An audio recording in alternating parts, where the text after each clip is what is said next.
My name is John Rittenhouse. I'm the lead pastor of Living Spring Church. I'm Stephen Kimball. I'm the lead pastor at Grace City Church. I'm Pat Cottrell. I'm pastor at Calvary Baptist in Huntington Beach. I'm Brandon Bethauer, and I'm the spiritual maturity pastor here at Saddleback Church. Hi, my name is Brandon Cook. I'm the lead pastor at Long Beach Christian Fellowship in Long Beach, California, and I'm a co-founder of the Bonhoeffer Project. We started getting involved with the Bonhoeffer group 2 years ago when we realized that while we were creating converts where people were either raising their hand or saying a prayer or whatever, we weren't seeing disciples being made. We weren't seeing people become more and more like Jesus.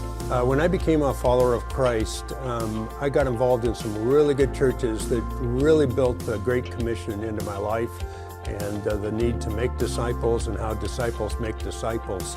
But I didn't realize it at the time, but it was in the midst of a culture where the gospel was very transactional. We were in our first year and had the opportunity to hear Bill Hull speak locally, and everything he said was in line with what our church was trying to do and our vision. And so he mentioned this thing called the Bonhoeffer Project. When I became the pastor, I very much felt the pressure of being the director of a religious organization, which is not something that I ever wanted to do.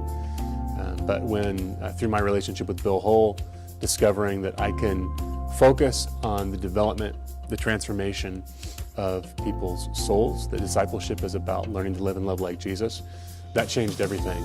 I've been a part of the Bonhoeffer Project for about 5 years now, and it's just helped me in so many ways. I think primarily and most clearly, Bonhoeffer Project has been a place for me to continually come back to the importance of discipleship. I met with Bill Hull and I told him I'm not good at this. I'm not good at making disciples that make disciples. And he said, well, you might want to join us then. And I did. Joined a cohort and met some incredible people during that time. We all helped each other create a disciple-making mechanism for our individual context. So it's not this cookie cutter thing, but it has to do with based on the strengths of the church and the context that you're in. Because it wasn't about having a successful church, it was about having a fruitful church. It wasn't about just growing something big, but about growing something that has real impact. You know, there's so much in ministry that can keep pulling you one way or the other, from all the programs and the people, and I should have some other P there, but I don't know it. But all the programs and the people and these things that just always come up, these tasks and to-dos that will often pull you often off of the initial mission that we have. As a result of going through the Bonhoeffer group, I had to rethink the gospel. I had to add more robust language, more accurate language to the gospel and the way I preach it, the way I teach it, and how I train other people to understand the gospel.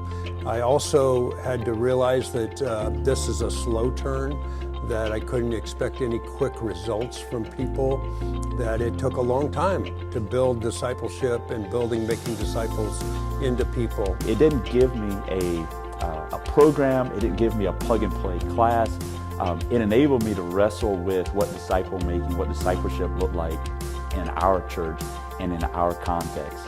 And so throughout that process, I was able to really work and continue to hone a system that our church could own, something that wasn't just from another church across the country or a big church context, but it actually fit our context and would work to make disciples. Bonhoeffer Project is a chance for me to be around some other people and regularly just come back to this calling that I have as a follower of Jesus, to make disciples who make disciples. So all this has come from engaging transformational processes with the Bonhoeffer Project, and if this is something that makes your heart beat faster, it might be something God has for you. I would love the opportunity to journey with you in one of our cohorts.